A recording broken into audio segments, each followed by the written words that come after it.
Beautiful, Mitch, and thank you very much to Shayna and to our choir and to Jeff as well. Good Yantiv, everyone. A joy to be with everyone this evening. And I want to wish everyone a Shana Tova U'Metuka, a good and a sweet new year. This is, of course, a traditional wish on Rosh Hashana that the new year be both good and sweet. To highlight the sweetness, there are many traditions around the world, including the tradition of eating apples and honey. The honey naturally represents sweetness, and sweetness is a crucial part of Judaism.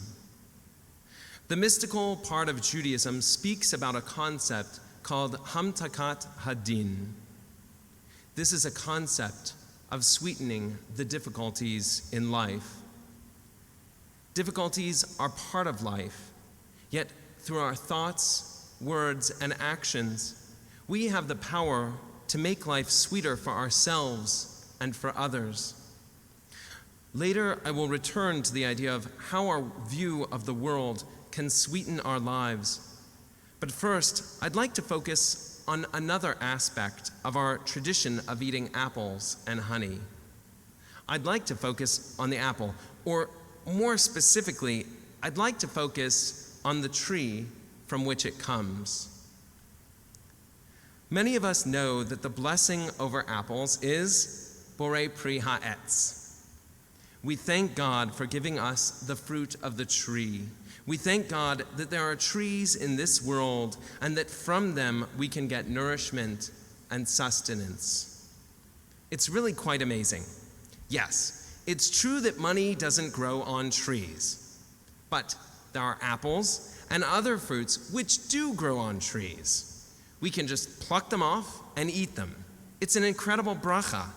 Trees and the fruit they provide are a real blessing. This evening, I would like us to consider the metaphor of the tree. The tree is a symbol which is central in Judaism in general, and in particular, within the Jewish mystical tradition, the metaphor of the tree of life is crucial. When we think of the tree of life, or in Hebrew, Etz Chaim, several thoughts may come to mind. Many of us might hear the words Etz Chaim, and immediately the song that is sung at the end of the Torah service may come to mind. Etz Chaim hi lama chazikim ba v'tomcheha mehushar. Or perhaps we may hear the words tree of life and recall the upbeat English melody. It is a tree of life to those who hold fast to it, and all its supporters are happy. It is a tree of life to those who hold fast to it, and all its supporters are happy. It's really tempting to keep singing, but the drosh must go on. This beautiful quote comes from the book of Proverbs. In its context, Proverbs is speaking about wisdom. Proverbs says, "Joyous is the person who finds wisdom. She is a tree of life to those who hold fast to her, and her supporters are joyous." The type of joy mentioned in the verse, in Hebrew, osher, is best thought of as a type of joyous contentment and uplift of the soul. Going to a comedy club, riding a roller coaster, seeing a Marvel movie are great ways to have fun in life. You know I'd be the one at the Marvel movie. But that is not what Proverbs is talking about. It's talking about a bliss that is found in a life of meaning and connection. When this verse from Proverbs is used in the liturgy of the Torah service, it understands wisdom as Torah. In this context, Torah is seen as Etz Chaim, as the tree of life. The idea is that if we hold on to Torah, if we hold on to our Jewish teachings about ourselves, about the world, about God, then we can have a connected and meaningful life. We can find osher, we can find joy. So in the Torah service itself, we sing about Etz Chaim, the tree of life. And when we read from the Torah scroll, the book that we use at our seats is called Etz Chaim, the tree of life. It suggests that just like a tree, we can find blessings from studying Torah. Just as we appreciate the apple from the physical tree, so we can savor the fruit of our Etz Chaim, our Torah. We can cherish its refreshing teachings which add joy and sweetness to our lives. As we can see from the Tanakh, the Torah service, and our synagogue Chumash itself, the tree of life is central to Judaism and is used as a metaphor for connecting us with Torah, with wisdom, and with the Jewish tradition. Our mystical tradition further develops the metaphor of the tree of life and understands it in a deeper, more spiritual way. The tree of life can be a symbol for life itself, our connection with one another, with the world around us, with the divine, our holy source of being.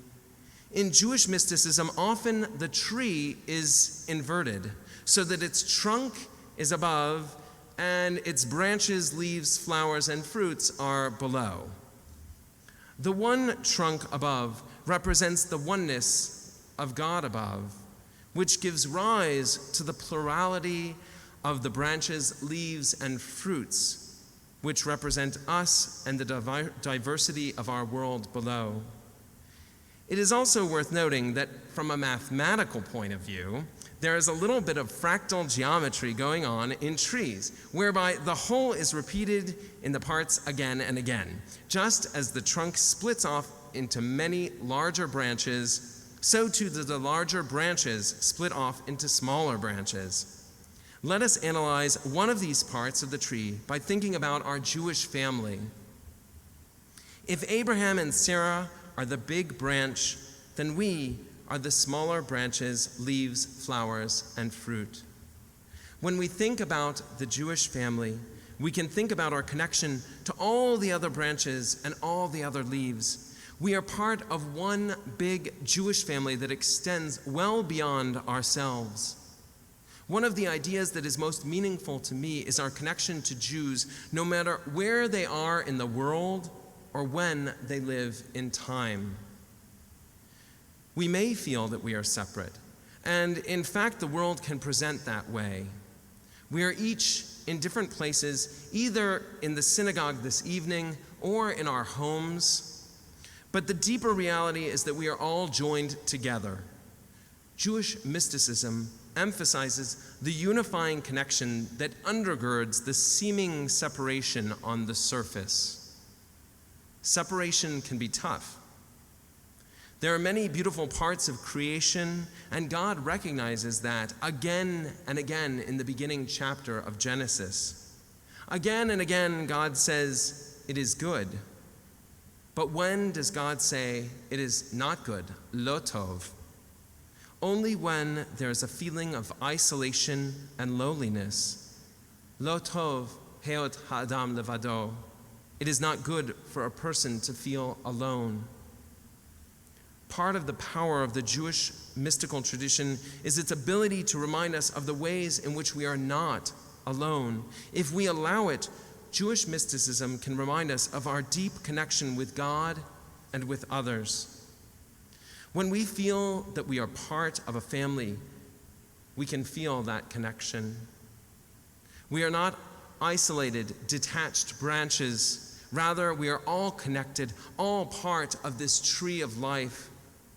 And so whether we find ourselves in separate seats in our Adath Israel sanctuary, or whether we are at home, for everyone connecting to this service, you are part of our family. You are part of our Adath Israel congregation. Moreover, we are part of the wider Jewish family, who on this day are all beginning this new year together. Just because we are not all physically in the same place does not mean that we are not linked with one another.